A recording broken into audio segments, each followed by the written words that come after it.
예, 이번 순서는 오늘의 주제 발표 시간입니다. 오늘의 주제는 이미 수많은 외부 강의와 국회 세미나를 통해서 자유의 가치와 중요성에 대해 설명해 주셨던 이동욱 기자님의 자유는 무엇인가를 주제로 발표해 주시겠습니다. 이동욱 기자님은 월간 조선 기자와 갤럽 전문 연구위원을 역임하셨고 현재 도서출판 자유전선의 대표를 맡고 계십니다. 뜨거운 박수로 이동욱 기자님을 모시도록 하겠습니다.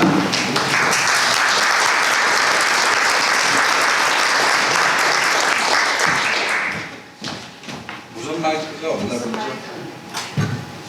반갑습니다. 저 시작 전에 많은 분들이 윤종필 의원님께 감사를 드렸는데 저도 감사를 드려야 됩니다. 윤종필 의원님이 아니었으면 제 혼자서 이 주제를 가지고 근 40년을 부둥켜 안고 오다가 올해 들어서 여러 시민단체를 통해서 제가 강연을 하고는 있었지만 자유한국당에 와서 자유를 강의하게 된 건 전적으로 윤종필 의원님 덕분입니다. 정말 고맙습니다.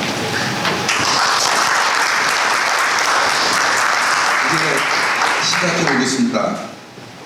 많은 분들이 말씀하셨지만 우리 자유가 뭔가 정말 제대로 배워본 적이 있나?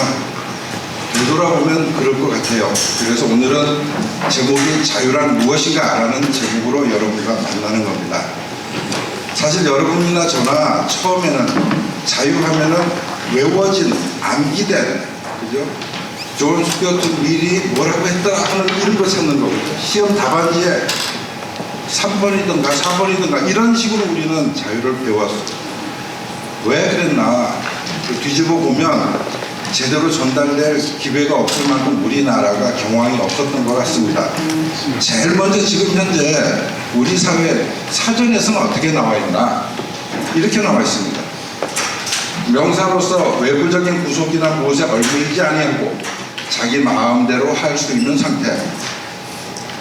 뭐 와닿습니까? 이 말하고 방종하고 제멋대로 하는 거하고 뭐가 다르죠? 왜 이런 게 중요한 거죠? 이 정의는 알 수가 없어요. 법률에서도 법률의 범위 안에서 남에게 구속되지 아니하고 마음대로 하는 행위. 이 말 믿어도 될까요? 안 될지도 몰라요. 위험한 말이에요. 철학에서는 자연 및 사회의 객관적 필연성을 인식하고 이것을 활용하는 일 어렵습니다. 뭔지 몰라요.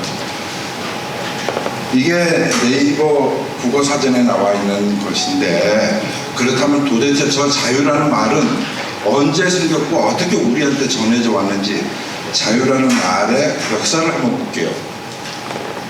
영어로 여러분 아시다시피 프리덤이라고 합니다. 그죠? 이 게르만족에서 나온 단어예요. 프레이헤이트. 거기서 프라이데이, 금요일, 그것도 자유와 연결되어 있는 자유의 원조예요. 프렌드, 친구, 그것도 자유와 연결되어 있는 거예요. 좋다는 의미예요. 자, 그런데 여러분 또 영어 하면 자유로 또 다른 단어 있죠? 리버티. 이게 라틴어에서 나온 단어입니다. 리베르타스라는. 근데 이 라틴어의 리베르타스와 영어의 프리덤하고는 약간 뉘앙스가 달라요. 다른데 우리한테는 자유로 들어와 있습니다. 이 리버티는 사회적으로, 정치적으로 의미하는 자유를 얘기해요. 자, 그러면 이런 개념을 누가 최초로 그러면 집약해서 이론화시켰을까? 바로 이 사람이죠. 존 스튜어트 밀. 저 책이 나온 것이 1856년. 그때 처음 저 책이 나오는 거예요. 그 이전에는 자유라는 개념이 여기저기 떠돌아다녔지만 이것이 비로소 정치 체제 속에 편입돼 가지고 한 국가의 운영에 들어가게 된 것은 1776년 7월 4일 미국 독립선언을 하면서부터 시작합니다. 그래서 자유민주주의, 자유하면은 미국과 연결되어 있는 거예요. 미국이야말로 여러분 다 아시다시피 이 지구촌에 있는 모든 국가들 가운데 유일하게 전통 문화로부터 독립된 채 만들어진 국가입니다. 사실은 굉장히 좀 부도덕하지만 전통적인 아메리칸 인디언들을 다 몰아내고 유럽에 있던 각국의 사람들이 다 모여져 가지고 야 우리 하나 나라 세우자. 어떤 나라 세울까? 내가 살던 데는 이런 부작용이 있었고 이런 걸 좋아했는데 그러면 또 이제 프랑스 출신은 프랑스 출신대로 얘기하고 영국은 영국대로 작게 자기들의 장단점을 얘기하니까 야 이거 다 합쳐보자 하면서 이성으로 만들어진 시스템, 그게 바로 자유민주주의예요.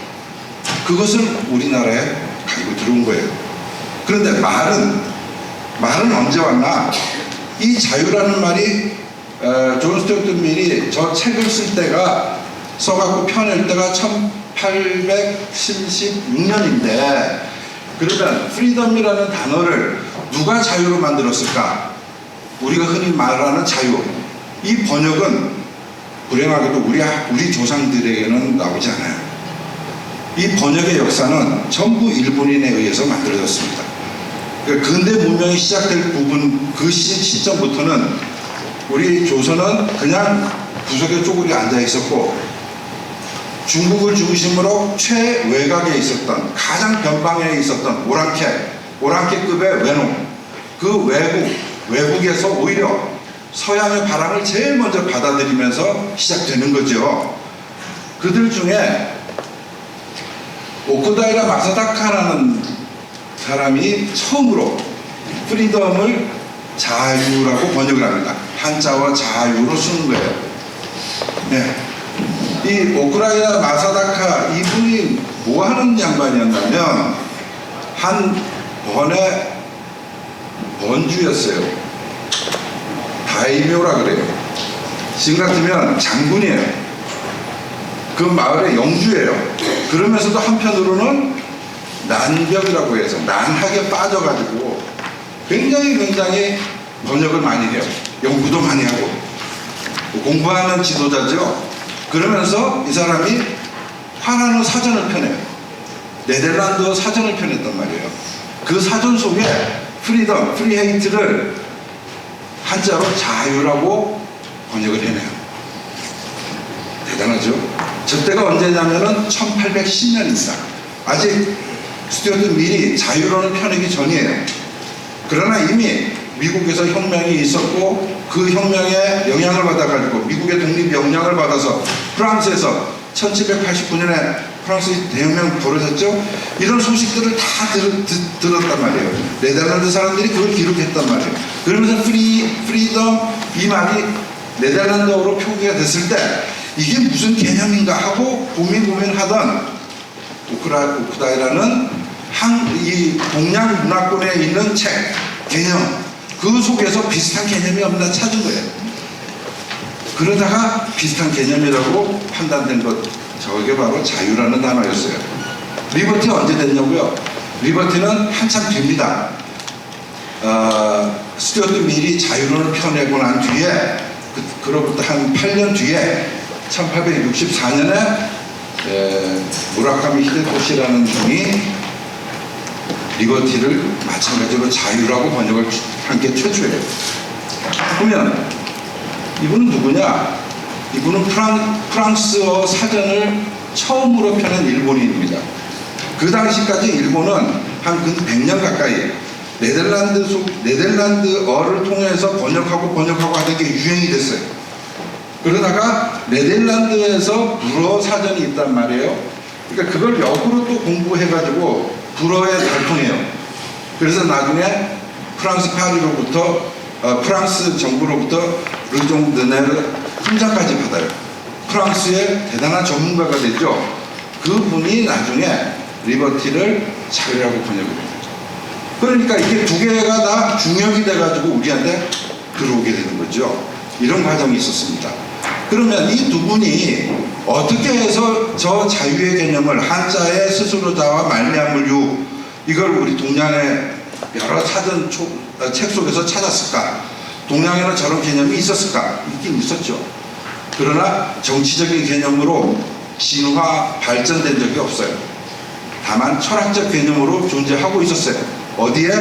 노자의 도덕경이나 또는 송나라 때 이 당나라 시대의 선승들의 공안집을 모아놓은 벽암록 그 속에 보면 자유자재라는 말이에요.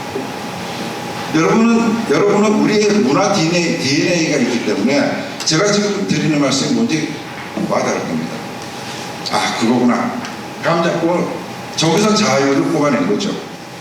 그래서 우리는 아무 생각 없이 지금까지 한자로 스스로 자의 말미암은 유를 쓰고 나면 자유라고 얘기를 합니다. 그러나 그 속에 어떤 뜻이 담겨져 있는지 정말 아련하게나마 마음속으로만 지금 더듬고 있는 중이에요. 자, 잠시만 존 스튜어트 밀의 자유론이 어떤 책인지 한번 볼게요. 56년에 펴낸 이 리버티라는 책은 이런 주장이에요. 단 한 사람만이 다른 의견을 가지고 있다고 해도 그 한 사람에게 침묵을 강요할 권리는 없다. 저런 선언이 저때 이제 처음 나오는 거예요. 당당하게 논리를 가지고 소수 의견을 존중하는 이 의회가 그렇잖아요.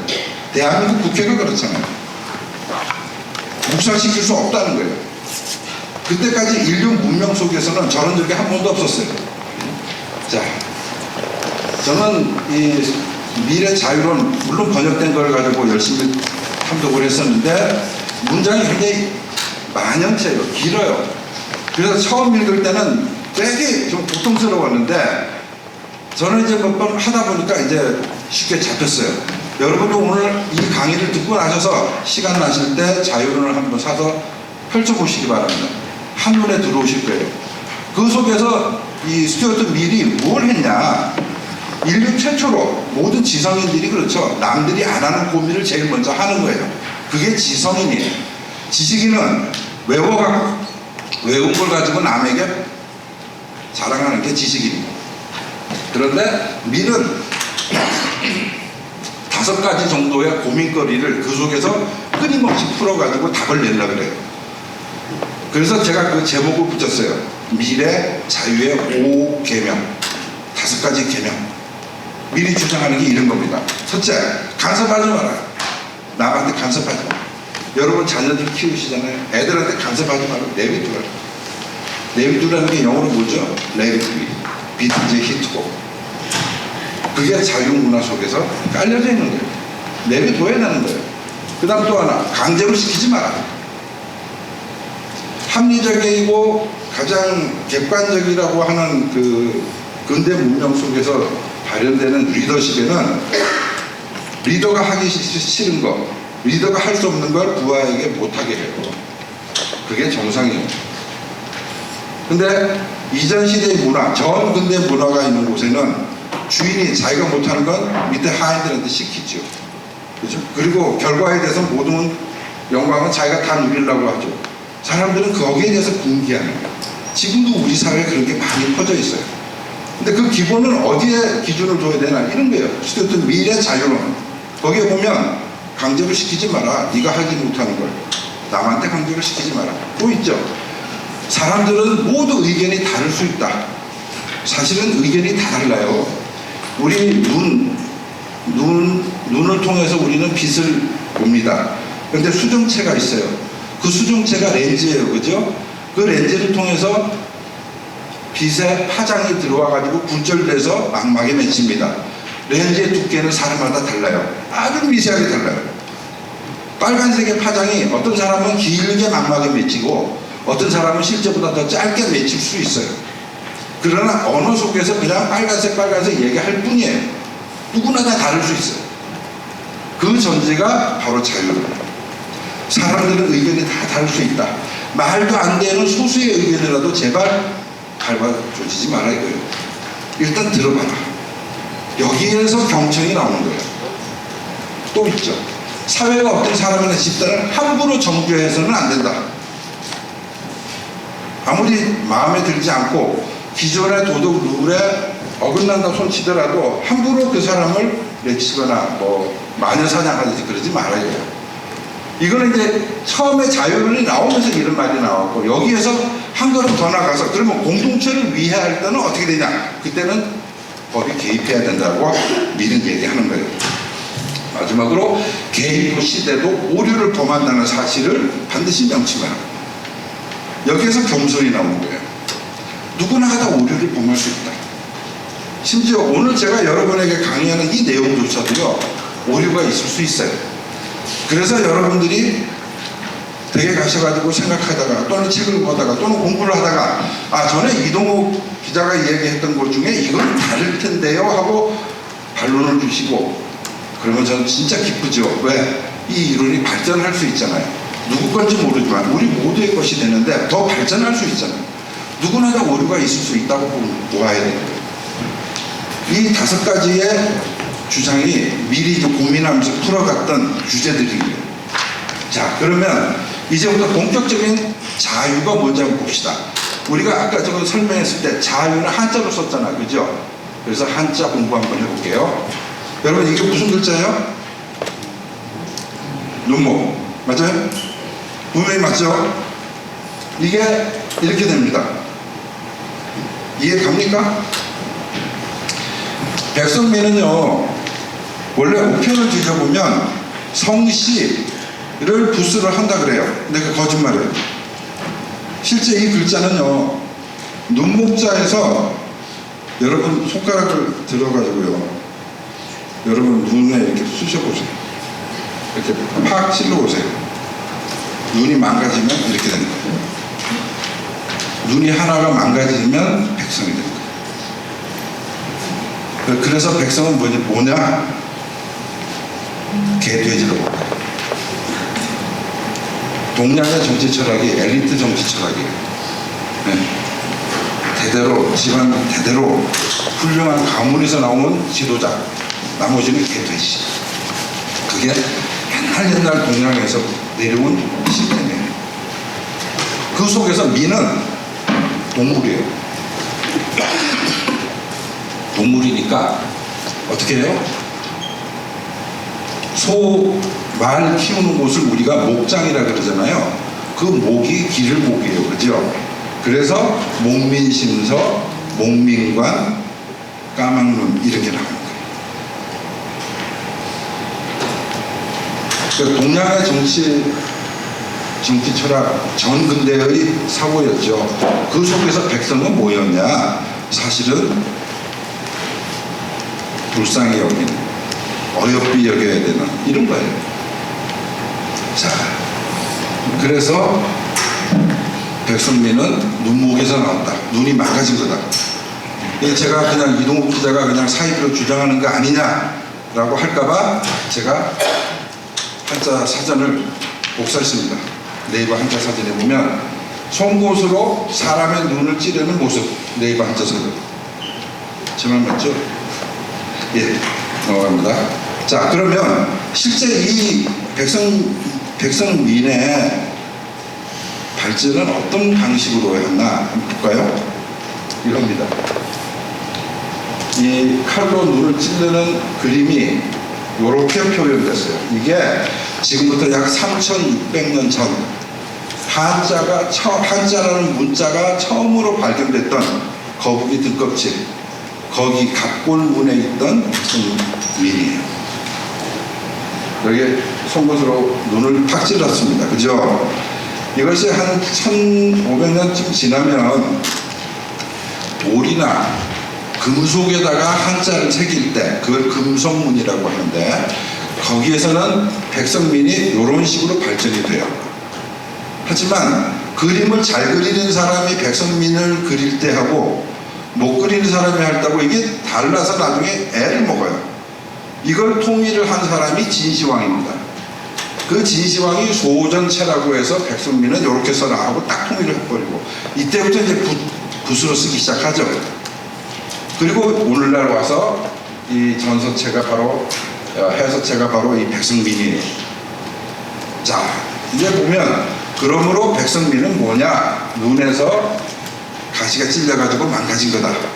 됐죠? 오케이. 다시 눈목으로 갑니다. 이번엔 무슨 글자예요? 스스로 자. 그죠? 우리 그렇게 배웠어요. 근데 봅시다. 눈이 망가졌어요? 안 망가졌어요? 안 망가졌어요. 저는 이거 벽에 붙여놓고 한 6개월을 고민했어요. 저게 무슨 뜻인가? 저게 무슨 뜻인가? 왜 안 망가졌을까? 그러다가 제 나름대로 이제 더듬은 거죠. 눈이 안 망가졌어. 그래서 스스로 자는 눈을 뜨다. 마음의 눈을 뜨다. 내면의 눈을 뜨다. 이걸 거다라고 저는 생각을 한 거예요. 왜 이렇게 하느냐? 그러니까 한자라는 것이 이게 동양문화권의 철학, 사유의 방식이고, 또 서양은 영어와 수학과 과학의 그 서양의 문화의 사고 방식이고 완전히 서로 달라요. 정말 달라요. 서양은 그림을 그리면 예컨대 모나리자 그림 여러분 기억하실 거예요. 인물이 굉장히 정밀하고 세세하게 표현이 돼 있어요. 근데 그 뒤에 자연의 풍경이 아주 조그맣게 보여요. 기억나세요? 모나리자 얼굴 저 뒤로 아주 작은 자연 산천이 보여요. 이 서양의 접근법은 눈에 보이는 대로 스펙트하는 거예요. 반면 동양은요, 인트로스펙트예요. 통찰해서 더 본질을 보려고 그래요. 그래서 관념으로 잘못하면 흐를 수도 있지만 굉장히 본질적인 것을 찍어내요. 동양의 그림을 보면 산수화 같은 거예요. 풍경화 같은 거 보면 개울이 흐르고 버드나무 이렇게 늘어져 있고 한데 그 그림 속에 원래 숨어보는 남자 얼굴들이 이렇게 있어요. 숨은 그림 찾기처럼 봐야 보이는 거예요. 또는 무거진 산 속에 아주 작은 정자가 그 안에 이렇게 들어가 있어요. 자연 속에. 이게 우리 문화의 속성이에요. 그 문화의 속성에서 스스로 자를 보면 그냥 지어진 게 아니죠. 그냥 그림으로 표현된 게 아니죠. 깊은 뜻을 갖고 있죠. 그 뜻을 우리가 찾아 건져 올려야 돼요. 그게 뭐냐? 바로 내면의 눈을 뜨는 거예요. 내면의 눈을 뜨는 거. 그냥 우리의 육안이 아니고 시만 또는 영안을 뜨는 거예요. 떠야 뭔가 보인다고 하는 거죠. 그걸로 이 스스로 자아와 연결된 글들을 한번 볼까요? 자각, 자성, 자아, 자립, 뭐 쭉 나가서 자유까지 나옵니다. 내면의 눈을 뜨고 일어서는 거예요. 내면의 눈을 뜬 주인이에요. 다른 거죠, 그죠? 지금까지 여러분 알던 스스로 하는 것과 다른 거예요. 본질과 연결되어 있는 표현은 사실은 스스로 자는 내면의 눈을 뜨는 거예요. 자, 그러면 이번에는 밭전자 한번 봅시다. 밭입니다. 안 망가지고 뭔가 나왔어요. 자, 여기에 어떤 의미를 우리가 부여해서 그 숨어있는 뜻을 건져낼 수 있을까요? 밭이 망가진 게 아니에요. 근데 밭에서 뭐가 났어요. 그래서 이거는 마음의 밭에서 싹을 키우다. 마음의 밭에서 싹이 자라다. 그러면 말미암을 유는 뭐냐? 마음의 밭에서 싹을 키우다. 그러면 자유는 뭐냐? 내면의 눈을 뜨고 내 마음의 싹을 키우는 거예요. 이게 진짜죠. 이게 한국인의 정서로 한국인이 정의를 내린 거예요. 일본인이 번역해서 프리덤이 자유다, 리버티가 자유다 하고 들어온 걸 무조건 외워갖고 우리가 쓰다 보니까 우리 게 안 되는 거예요. 근데 우리의 사고, 우리의 문화 속에서, 우리의 철학 속에서 저걸 재해석해서 우리 걸로 만들어내야 저 사상이 우리 게 되는 거예요. 자유가 뭐냐? 마음의 눈을 뜨고, 내 마음의 눈을 뜨려면 노력해야 돼요. 공부해야 돼요. 그죠? 그리고 내가 누군지, 내가 잘하는 게 뭔지, 내가 어떤 걸 하려고 하는 건지, 나를 성찰하고, 그리고 그걸 표현하는 거. 그게 자유잖아요. 그게 자유잖아요. 이 자유가 그러면 보편성을 가질 수 있느냐? 한번 볼까요? 자유는 내면의 눈을 뜨고 마음의 싹을 키우는 것이라고 했는데, 그렇다면 나의 싹이 소중하면 타인의 싹도 소중하잖아요. 그죠? 내 것만 소중하다고 나가면 그게 이기주의, 개별주의가 되는 거예요. 근데 내 싹이 소중한 만큼 타인의 싹도 소중하다고 생각이 되겠죠. 거기서 뭐가 나오냐? 바로 개인주의가 거기서 나오는 거예요. 근데 우리는 이런 과정을 거치지 않고 개인주의를 번역해가지고 주입을 시켜놓으니까 이기주의와 개인주의와 개별주의가 분리가 안 된 채로 돌아가는 거예요. 사실은 개인주의 좋은 건데, 독립된 자아를 가지고 상대를 존중하면서 나가는 좋은 건데, 우리는 욕할 때 개인주의자 하면서 욕하잖아요. 이제 거기서 우리 진화돼야겠죠. 팀워크가 생존의 확률을 높인다. 이것도 이제 경험 속에서 아는 거예요. 개인주의로 독립돼 갖고 나왔는데 강한 적이 오면 혼자서 감당하지 못해요.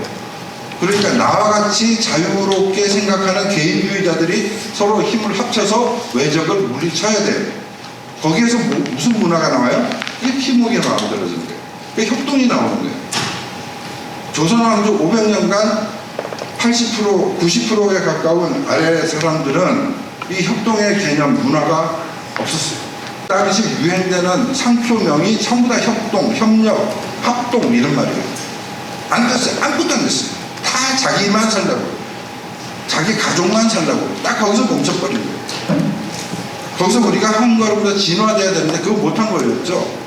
근데 그 같은 시간에, 같은 시기에 서구를 보면, 서구의 문물을 받았던 일본 같은 경우를 보면 굉장히 조직적으로 움직여서 한 집단의 목표를 성취해내고, 물론 그걸 나쁜 데 써서 탈이었지만 그런 식으로 자기들을 성장시켜 나갔어요. 우리는 아직도 그걸 몰랐던 거예요. 그래서 팀워크를 높이니까 이 속에서 뭐가 나오냐면 공동체를 위한 이타주의가 나오는 거죠. 우리 윤석열 의원님은 과거에 군복을 입고 평생 이제 공문에 계셨습니다. 특히나 환자들을 다루는, 보조하고 그들의 건강을 케어하는 간호사관 학교에서 학교 정도 지내셨죠. 근데 그런 분들이 어떤 분들이냐, 우리 공동체를 살리는 분들이에요. 모두가 대부분은 자기 삶을 영위하기 위해서 집중하고 있을 때 자기 개인이 아닌 우리 공동체를 위해서 헌신하는 사람들이 다치면 그들을 가서 도와주는 사람이에요. 이게 바로 이타주의예요. 우리는 이런 이타주의가 과거에 없었어요. 과거에 근대화된 이 사회로 전맥되는 그런 모델이 없었단 말이에요. 그게 자유주의와 함께 근대 속에서 싹튼 거예요. 우리의 DNA 오늘날 볼까요? 자동차 문화 한번 볼게요. 여러분, 자동차를 서로 운전하고 가면 상대방 자동차 내부에 누가 탔는지 우리 신경 안 쓰고 인정해 주잖아요. 그죠? 그 안에서 담배를 피고 무슨 짓을 하든 일단 인정해 주는 거예요. 대신 아무리 복잡해도 서로 자동차끼리 부딪히진 않죠. 네. 서로 아주 아슬아슬한 그 안전의 선을 지켜나가죠. 그게 상대주의가 만들어지는 거예요. 우리도 모르게 지금 자유주의가 심어준 개인주의 문화를 나름대로 받아들이고 있는 중이에요. 내 차의 모양과 상대방의 차의 모양이 다르다고 해서 우리가 화를 내거나 그걸 가지고 항의하지 않죠. 네? 상관없는 거예요. 그게 자유주의가 만들어지는 문화예요. 또 있죠. 방탄소년단, 또 유현진의 기가 막힌 피칭, 손흥민 선수, 뭐 여러 스포츠계에서 두각을 나타내는 한국인들 지금 많잖아요. 연예계도 많죠. 그죠? 이런 사람들은 과거에 조선왕조 500년 주자 성리학의 문화 속에서는 절대 태어날 수 없는 사람들이에요. 왜? 산업공상 계급사회였잖아요. 거기에서 유현진 같은 사람은 뭐예요? 없어요. 아예 저 아랫바닥에 있는 사람이에요. 네? 방탄소년단? 천만에 조선시대 갔으면 저 사람들은 절대로 밥 벌어먹고 살 수가 없는 사람들이에요. 근데 저 사람들이 지금 전 세계를 뒤흔들어 버리고 있어요. 왜 그럴까요? 어떻게 된 걸까요? 저 사람들이 내면에 조선 이전에 고려, 신라, 삼국시대 그 글로벌한 문화 DNA를 갖고 있는 거예요. 그걸 살려낸 거예요. 그걸 살려내는 과정에 정부가 개입을 안 해서 성공한 거예요. 아시겠습니까? 한국인은 사실은 굉장히 자유로운 DNA를, 에너지를 가진 민족이에요. 우리가 그걸 자각하지 못했을 뿐이에요. 저는 그렇게 생각합니다. 자, 나의 싹을 키운다고 했는데 나의 싹은 어떤 거냐? 존재로 보는 거냐? 소유로 보는 거냐?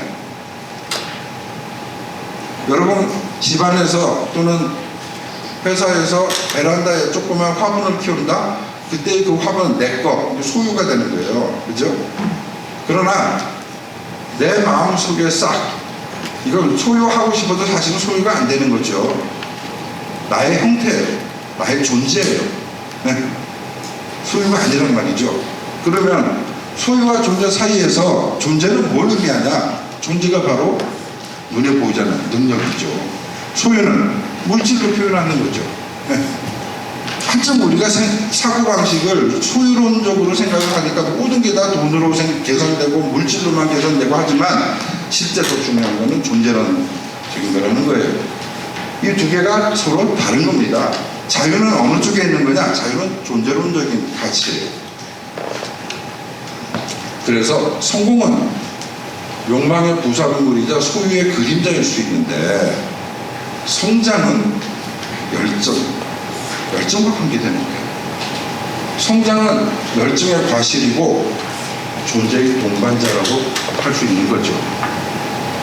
부디 여러분들, 여기 2030 여러분들 성공에 너무 쫓기지 마시기 바랍니다.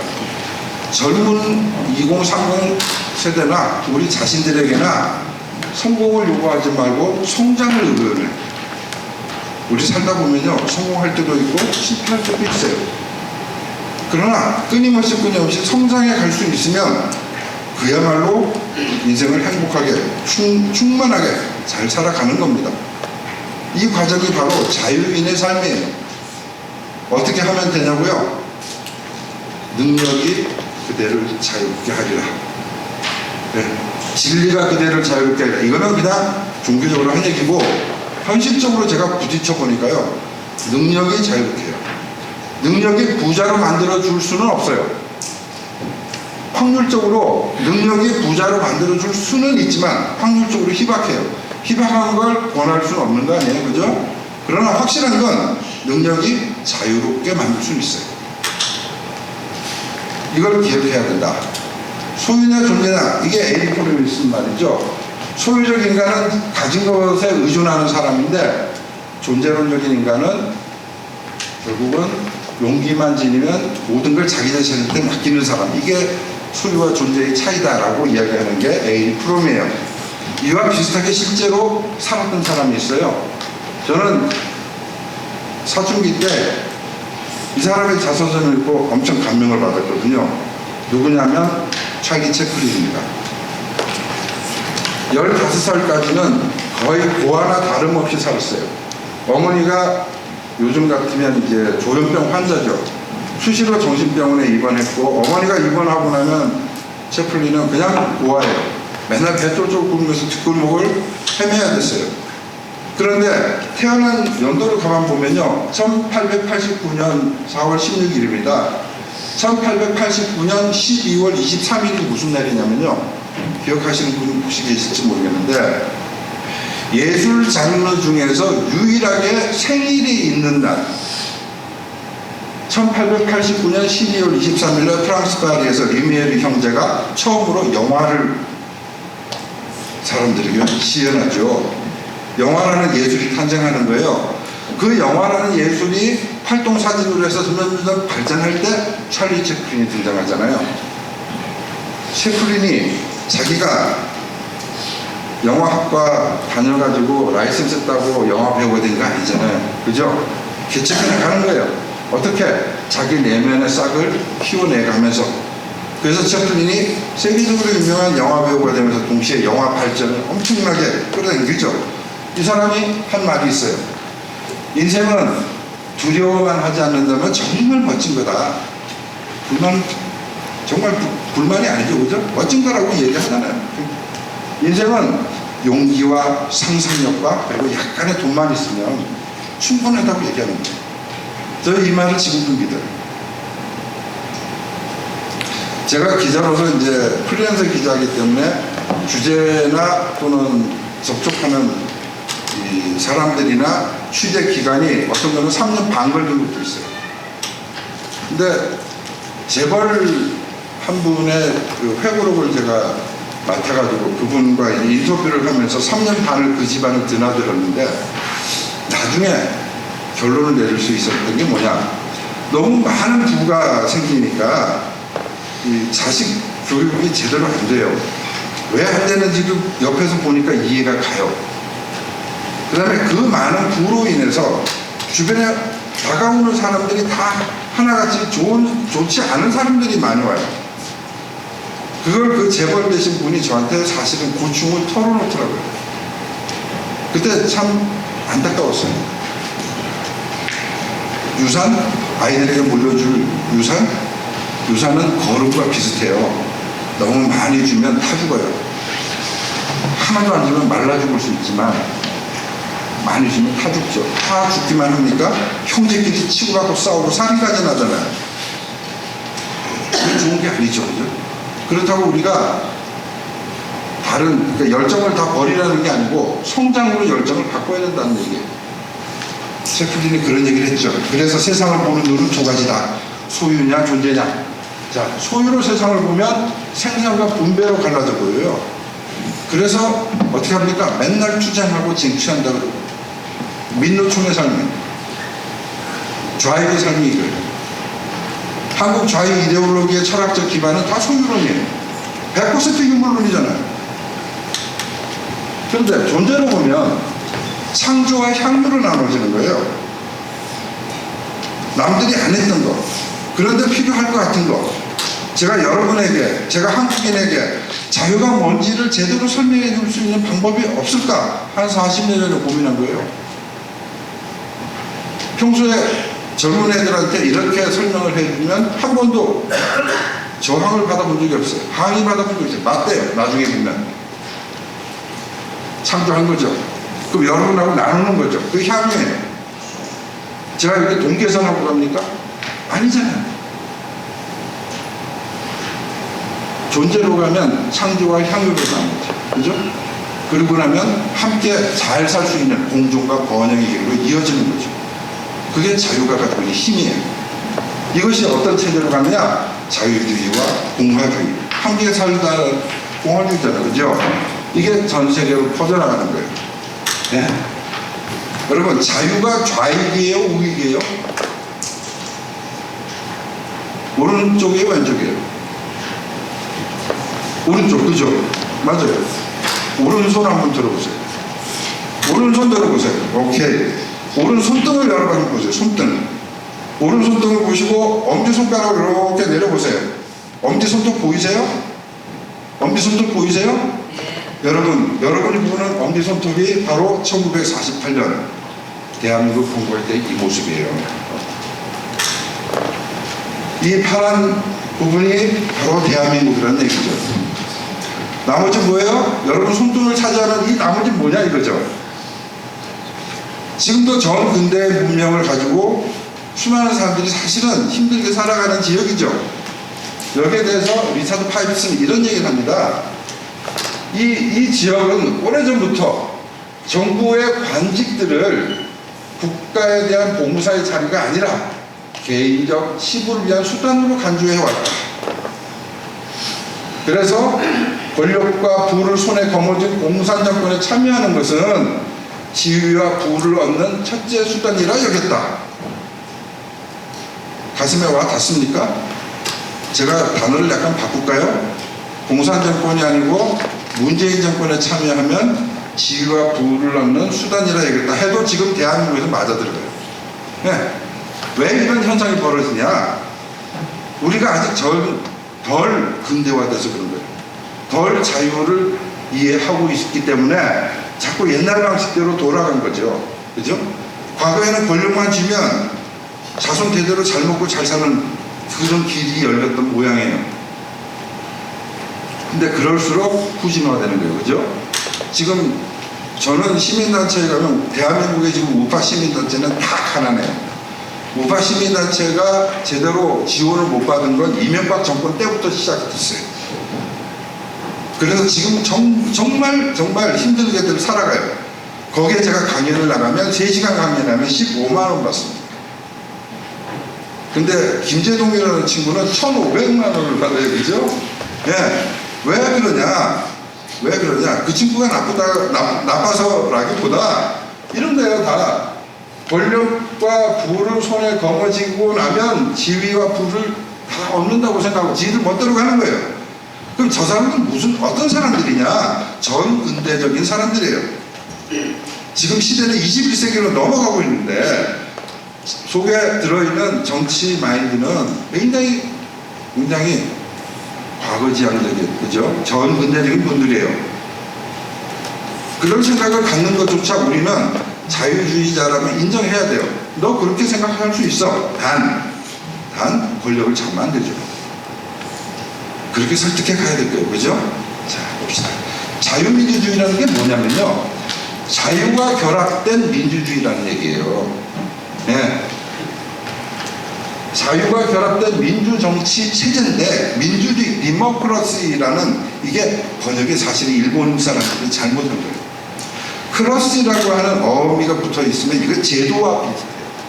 민주주의는 이즘인데, 그죠? 디모크라시즘이 돼야 되는데 디모크라시가 됐을 때는 민주제도예요. 수단이라는 얘기예요. 그럼에도 불구하고 이 자유민주주의는 인류 역사의 다른 전통 문화 속에서 굉장히 역사가 짧아요. 민주주의 역사하면 고대 그리스까지 기어 올라가잖아요.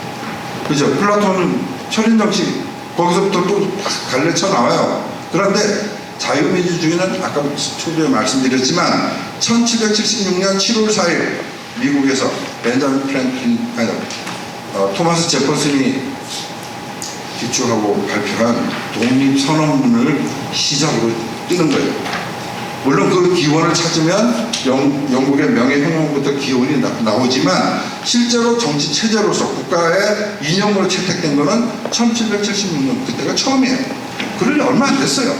얼마 안 됐다는 건 뭐예요? 아직도 수정할 것도 많고, 그죠? 시행착오할 것들이 참 많아요.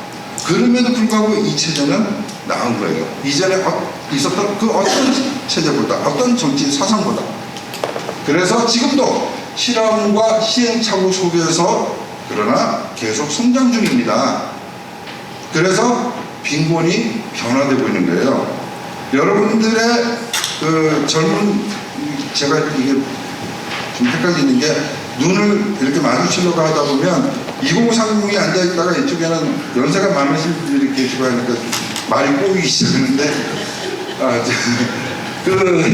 안 보고 갈게. 그 젊은 분들에게는 꼰대 하면서 이제 이 연세 드신 분들에 대한 답답함을 거꾸로 이제 표현을 하는데 나이 드신 분들에게는 빈곤의 경험들이 굉장히 많아요. 트라우마가 생겨 있어요. 근데 지금 젊은 세대는 그런 경험이 없어서 세대 차이가 느껴지고 소통의 단절이 만들어지는 거예요. 왜? 자유가 있어서 그랬어요.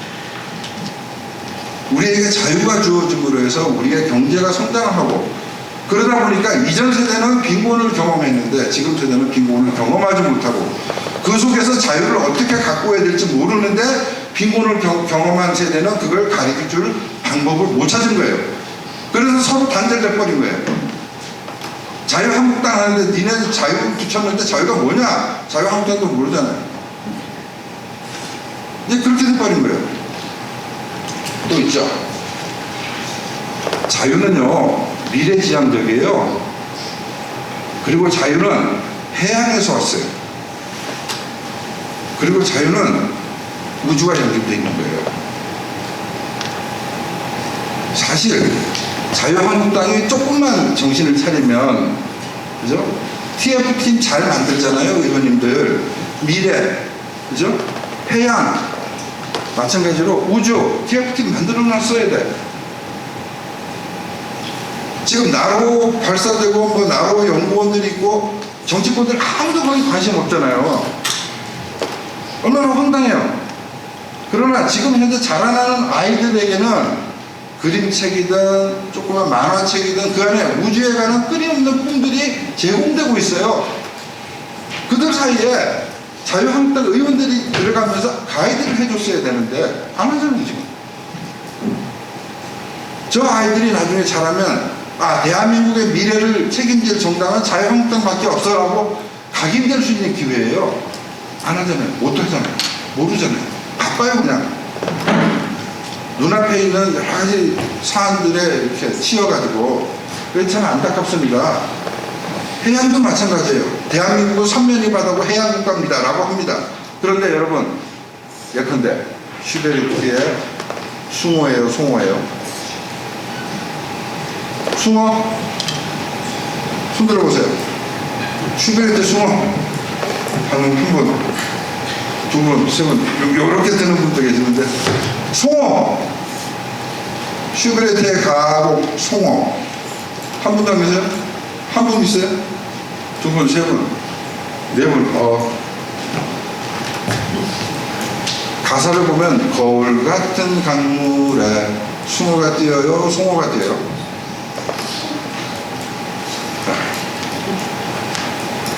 바다에 대해서 잘 모르는 분들은요, 그죠? 송어는 강물, 민물고기, 그죠? 민물에 살아요. 숭어는 바다에 살아요. 근데 음악책에 보면 숭어로 돼 있어요. 예, 맞습니다. 최초에 번역한 사람이 오역한 거예요. 그죠? 그 오역이 전 국민을 착각 속에 빠뜨려 놨는데 대한민국 국민은 해양 민족이다 라고 하면서 그 오류를 모른 거예요. 네. 거울 같은 강물에는 송어가 살아요. 숭어는 바닷물에 살아요. 서식처가 다르고 생김새가 다르고 심지어 시장 가격이 달라요. 완전히 다른 거예요. 네. 어쨌든 우리는 해양에 가까이 가야 돼요. 세월호 사고 나고 나서 지금까지 국회에서 해양을 제대로 들여다본 사람이 누가 있습니까? 다 덮어놓고 지금 그냥 도망가잖아요. 이래가지고 우리 해양 안전 어떻게 책임지고 해양 문화를 어떻게 발전시키죠? 저 지구 반대쪽에서 선박사고 났다고 해서 인양하러도 파견돼 가요. 말이 안 되는 일들을 아무도 말 안 해. 우린 지금 과거로 가고 있는 거예요. 미래로 가야 되는데. 자, 분명한 것은요, 자유가 공정과 번영의 체제라는 사실입니다. 정말요? 정말요? 한번 볼까요? 자유가 번영임을 입증하는 사실 중에 하나가 있어요. 이병철 교수님이 저보다 더 잘 아실 텐데 디어드리 매클로스키라는 여교수가 있습니다. 실증경제학의 대가죠. 일리노이 대학 교수님인데 이분이 사실은 트랜스젠더예요. 뛰어난 자유주의자예요. 내가 한다는데 이걸로 남한테 피해 안 주면 괜찮지 않아? 하면서 하는 여러 가지 이상한 것 중에 하나가 성전환이었어요. 오케이, 뭐 그렇게 다른 거죠. 그러나 본인의 삶이 그렇다 손치더라도 다른 영역은, 전문 영역은 절대 남한테 안 지죠. 그래서 인정받는 거예요. 여러분들이 한국의 동성애 뭐 주장하는 사람들에게 사실은 이런 모래를 줬어야 돼요. 어쨌든 봅시다. 이 양반이 이런 통계를 잡아낸 거예요. 1800년대, 아까 제가 처음 말씀드렸을 때 미국 독립부터 자유민주주의가 시작됐죠. 1776년, 바로 고무립이에요. 그죠? 그때 세계 인구는 지구촌 전체 합쳐서 10억이에요. 그 10억 중에 95%가 하루 3달러 미만의 수입을 가지고 근근히 먹고 살던 그 빈곤층의 시대예요. 1960년이 되면은요, 세계 인구는 50억으로 늘어나고 빈곤층은 80%가 빈곤층이 됐습니다. 그런데 2000년대 세계 인구가 70억이에요. 빈곤층 얼마나 줄었게요? 13%로 줄었습니다. 자유가 번영임을 입증하는 사실 중에 하나예요. 이걸 월드라고 하는 그림의 제가 하나 갖고 왔는데 이런 겁니다, 여러분. 아까는 오른손 바닥이 여기였죠? 요 엄지손톱에서부터 여기가 어린이 손톱, 우리 대한민국이에요. 요 안쪽에 있는 이 영역, 이게 바로 자유주의 국가들의 영역이에요. 이 영역에서 수입의 73%가 발생하고 이 속에 전체 인구의 14%가 사는 거예요. 나머지는 전 세계 수입의 27%를 이쪽에서 이제 먹고 그러나 인구는 전체의 86%가 몰려 있어요. 자유가 번영을 가져다 주는 증거라는 거죠. 그래서 자유민주주의는 뭐냐? 자유가 가치인 거예요. 자유가 진짜 중요한 목표인 거예요. 맨날 민주화 투쟁, 민주화 했죠. 민주화가 목표가 아니에요. 자유가 목표인 거예요. 민주주의는 수단이자 방법일 뿐이에요. 착각하면 안 되는 거예요. 민주냐 반민주냐 이거 가지고 우리가 잘못 엮여가지고 싸움을 하는 거예요. 우리가 자유를 외치면 상대는 평등주의가 되는 거죠. 우리가 우파니까 상대는 좌파가 되는 거죠. 근데 그 프레임을 상대가 진보하니까 우리 스스로 보수라고 끌어안는 바람에 정체성도 잃고 개판 후보자 되어버렸어요.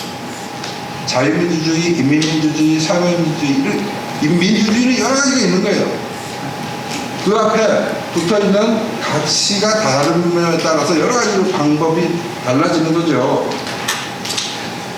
예컨대 인민민주주의, 민중민주주의라는 것은 다수결 원칙에 의해서 나온 결과 다수의 주장이 100% 답이 돼버려요. 나머지 소수의 주장은 반동이에요. 보수 반동이에요. 숙청이 되든지 따라오든지 둘 중에 하나. 그게 바로 인민민주주의의 속성이에요. 자유민주주의는 소수의 의견도 존중하죠. 인정하죠. 같이 갈 수 있는 방법을 고려하는 거죠. 그 차이가 있는 거예요. 대한민국의 목표는 그래서 뭐냐? 민주주의적인 방식으로 자유를 구현하려는 국가인 거예요. 이 나라가 1948년에 그 생각으로 출범한 겁니다. 그러면 이 우리의 자유는 어디서 왔나 한번 봐야 돼요. 우리가 항상 조심해야 되는 게 목표 전치 현상이라는 거. 가치와 수단을 혼동해가지고 민주화를 더 우선시해버리고 나니까 나중에 자유가 실종이 됐어요. 그래서 헌법에 자유를 빼는 이 논란에 지금 빠진 거죠. 네. 주의하란 말이에요. 도대체 이 자유민주주의는 어디서 왔냐? 저나 여러분이 사실은 나이 많은 분들은 기억하실 거예요. 우리가 어릴 때 어떤 교육을 받고 자랐는지. 그 교육 내용이 뭐냐? 자유주의에 관한 내용이었어요. 이승만 대통령이 이 나라를 세울 때 헌법에 손을 대냐? 그분은 헌법에 손 안 댔어요. 아예. 재헌의회 의원들과 재헌 과정에 결속했던 유진호 박사부터 시작해서 많은 헌법학자들은요, 사실은 자유를 체험해 본 적이 없는 분들이에요. 총독정치, 일제의 그 강압 속에서 일본의 헌법, 체계, 그걸 달달 외우고 고시 공부하고 합격했던 분들이에요. 그분들에 의해서 헌법이 조각되는 동안에 이승만 대통령은 그분들에게 한마디도 개입하지 않았어요. 다만 마지막으로 제도만 대통령 중심대로 바꿔달라고 끊임없이 요구한 거예요. 거기에 마찰이 일어나는 게 뭐예요? 내가 책임대로 가겠다고 끊임없이 이제 붙었죠. 반민당 출신 분들하고 같이. 그러나 이승만 대통령이 1949년 한 해 뒤에 교육법에서 뭘 넣느냐? 이걸 넣은 겁니다. 보세요. 민족문화, 애국, 신체건전, 과학정신, 자유시민, 예술정서, 근검도작. 여기 대부분의 가치는요, 1948년 이전에 대한민국 속에서 1948년 이전이면 결국 일제 빼고 나면 대한제국하고 조선시대죠. 거기에 없는 가치관들이에요. 조선시대 과학자는 여러분 장영실밖에 생각 안 나죠. 장영실 그분이 세종대왕에 의해서 청거돼가지고 출신이 천함에도 불구하고 그죠? 벼슬을 얻습니다. 그 다음 어떻게 되는지 아세요? 임금이 타고 가던 수레 바퀴가 망가졌다고 해서 결국 유배가 돌아가셔요. 조선시대 과학기술 어글성사 어림없는 거죠. 영조 시절에 중국에 갔던 연행사가 돋보기 안경, 망원경을 가져와서 선물을 했는데 영주가 그걸 보고 발치가서도 깨부셨죠. 조선시대에 유리를 만드는 기술이 없었어요. 일제가 들어오고 나서 이 한반도에 유리를 만드는 기술이 처음 나와요. 우리는 굉장히 황당한 암흑의 터널을 지나고 있었습니다. 그죠? 자, 그런데 이런 가치관들로 교육을 시킨 거예요. 아마 윤육필 의원님도 어릴 때 이렇게 배웠을 때죠. 이게 언제까지 가느냐. 1949년에 만들어진 이 과학적이신 예술 정서 이런 걸 가지고 20년 뒤에 이런 선언문이 나와요.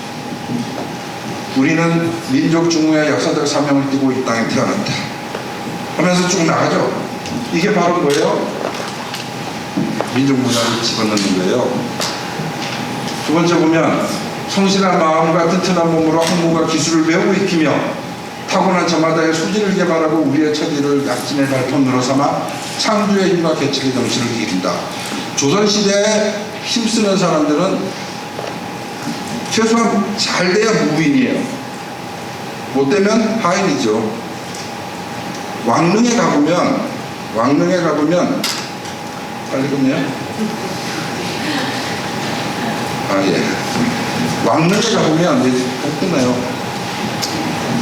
이게 조선시대 왕릉인지 그 이전 시대 왕릉인지 볼 수 있는 방법이 하나 있습니다. 왕릉 앞에 문인석이 있어요. 이 신하들, 그죠? 정승처럼 이렇게 돌로 만든 또 하나가 장군석이 있어요. 칼 들고 서 있는. 근데 고려 신라 쪽은요, 한쪽이 장군석, 한쪽이 문인석, 이렇게 나란히 병렬로 돼 있어요. 조선시대 왕릉에 가면 앞에 5줄이 다 문인석이에요. 맨 뒤가 장군석이에요. 그런 식으로 다 낙화되는데 이때 뭘 집어넣어요? 신체건전, 과학정신, 예술정서, 이게 다 들어오죠. 그 다음에 이 내용 속에는 자유시민의 길이 다 들어가 있어요. 사실은 공익과 질서를 앞세우며 능률과 실질을 숭상하고 쭉 나가보면은 자유와 권리에 따르는 책임과 의무를 다하며, 이런 언설이 언제 나왔습니까? 이때 나온 거예요. 아무도 안 가르쳐준 거예요. 그 다음에 애국애국이 나오고 또한 근검노작의 정신이 다 들어와요.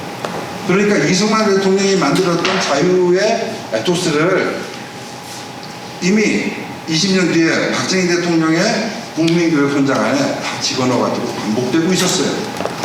문제는 그 다음부터입니다. 그 다음부터 이제 꼬이죠. 꼬여가지고 좀 아깝게 되는데, 봅시다. 97년 12월 13일 날 교육기본법으로 과거의 교육법을 다 폐지시키고 국민교육원을 폐지시켰어요. 저 때부터 대한민국 안에 자유의 정신은 정치권 안에서 이미 맥이 끊어졌어요. 교육제도 속에도 없는 거예요. 지금 여러분 교과서, 아이들 교과서 한번 잘 넘겨보세요. 좋은 말 다 있죠. 그 좋은 말이 뭔지 이렇게 긁어가지고 모아보세요. 전부 다 조선시대의 그 동문선습 뭐 이런 거에 나오는 부지런해라, 친구와 잘 사귀어라, 이런 얘기밖에 없는 거예요. 개인의 주체 이런 거 없어요. 책임 없어요. 그걸 잘 아셔야 돼요. 빨리 끝나라고 하니까 빨리 가겠습니다. 여러분, 이게 중국 지도입니다. 언제 지도냐면 1927년도 판이에요. 이미 저때 중국은 저 넓은 땅을 다 자기네들 거라고 생각을 해요. 저 사람들의 병이 세계의 중심이 자기라고 생각하는 게 병이에요. 중화라고 하는 거예요. 자, 여러분, 이 지도 속에 중국이 어딘지 아시죠? 여기에 몇 개의 나라가 있냐면요, 무려 14개의 나라가 있어요. 중국과 국경을 마주대고 있는 나라는 몇 개? 14개. 이들 국가가 뭐냐? 중국보다 못 사는 게 공통점이에요. 중국은 자기와 국경을 맞대는 한 자기보다 잘 살지 못하게 만들어요. 근데 우리는 중국은 대국이고 우리는 소국이고 중국 몸을 따르겠습니다라고 얼마 전에 대통령이 말씀하시죠. 참 문제적이죠. 동시에 이들의 공통점이 뭐냐? 자유가 빈곤한 나라예요. 또 하나의 특징이 뭐냐? 평등을 비추는 나라라는 겁니다. 이걸 얘기해 주셔야 돼요. 평등이 나쁘다라고 얘기하지 마시고 이렇게 얘기해 주셔야 돼요. 그래서 자유의 적은 민주주의가 아니고 결과의 평등을 추구하는 사람들, 그게 적이에요. 자유, 그러니까 민주주의를 싸우지 말고 자유를 싸우셔야 돼요. 그래야 상대방이 나중에 평등으로 본색이 드러나죠. 자유 속에서 공존하는 원리가 있는 겁니다. 그것이 자유민주주의죠. 사라져가는 자유주의 가치관을 되찾고 살려내야 되는 거예요. 이런 가치관들이에요. 정직해라, 진실해라, 명예, 합리, 용기. 요즘 이런 가치관을 가지고 사회에서 칭찬하는 분위기 없잖아요. 네. 그러니까 용감한 시민상, 아무도 그 상의 가치 인정 안 하잖아요. 우리나라 지금 거꾸로 망가진 거예요, 지금. 그죠? 자본주의를 너무 철벽 방어하지 말자 이거예요. 왜? 자본주의는 끊임없이 변해요. 유연하게 변해요. 모순 속에 또 변하고. 자본주의도 자유민주주의와 비슷하게 역사가 얼마 안 돼가지고 수정될 부분들이 계속 생겨요. 그때마다 고치면서 가는 거예요. 그렇게 가면 되지 않나. 이제 밤하늘에 한번 볼까요? 우리가 사는 세상을 내려다보면 이렇게 됩니다. 확연히 드러나잖아요. 그죠? 누가 이렇게 만들었습니까? 이분이죠. 그래서 오늘 제가 여러분에게 부탁드립니다. 한번 읽어주십시오. 한 문장씩. 나라를 한번 잃고 나면 다시 찾기가 얼마나 어려운지를 우리 국민들은 잘 알아야 하며 경제에서나 국방에서나 두 발로 굳건히 서서 다시는 종의 멍에를 매지 말아야 한다.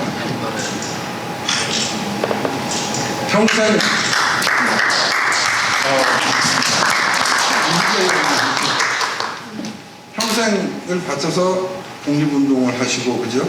수많은 모함을 받으면서도 나라를 공격하고, 그리고 맨 마지막에 다시 또 모함을 받아서 하와이에서 돌아가실 때, 이분이 돌아가실 무렵에 양자로 얻었던 이인수 박사에게 끊임없이 반복해서 얘기해 준 말씀이에요. 이 말씀을 보면 나라를 한번 잃고 나면 다시 찾기가 얼마나 어려운지를 우리 국민들은 잘 알아야 하며, 저는 이 문장, 요 구절이 너무 가슴에 맺히는 거예요. 왜? 나라를 잃었는데 다시 찾으려고 노력을 한 사람도 많아요. 그런데 정말로 다시 찾은 사람은 누구예요? 이분 혼자예요. 대전 천안 독립기념관에 가면 많은 독립운동가들이 계시는데 그분들도 이 말을 할 자격이 없어요. 그래서 할 수 없어요. 왜? 자기가 찾은 거 아니거든요. 근데 이분은 이렇게 말씀하시는 거예요. 내가 해보니까 정말 힘들더라는 말씀을 하시는 거예요. 네. 우리에게 두 번 다시 나라 잃지 마라, 두 번 다시 종의 멍에를 쓰지 마라고 이야기해 주시는 거예요. 그게 뭐냐? 종의 멍에를 쓰지 않는 게 뭐냐? 그게 자유예요. 그래서 이분이 우리가 제대로 깨닫지도 못한 우리에게 미국의 정치 제도를 끌고 와가지고 여기다 갖다 놓은 거예요. 그 미국과 싸움을 하면서 한미 동맹을 맺어놓은 거예요. 그래서 지금 어떻게 하다가 잘못 뽑힌 지도자들이 나와가지고 국가를 완전히 거꾸로 몰아가더라도 그 한미 동맹 때문에 지금 안전판 위에서 아직도 버티고 있는 거예요. 그걸 기억하셔야 돼요. 마지막으로 메시지입니다. 여러분, 우리 모두 후손들에게요, 재산은 많이 물려주지는 못해도, 그죠? 최소한 자유를 지키고 물려주는 위대한 선조로 기억되었으면 좋겠습니다. 오늘 이것으로 여러분과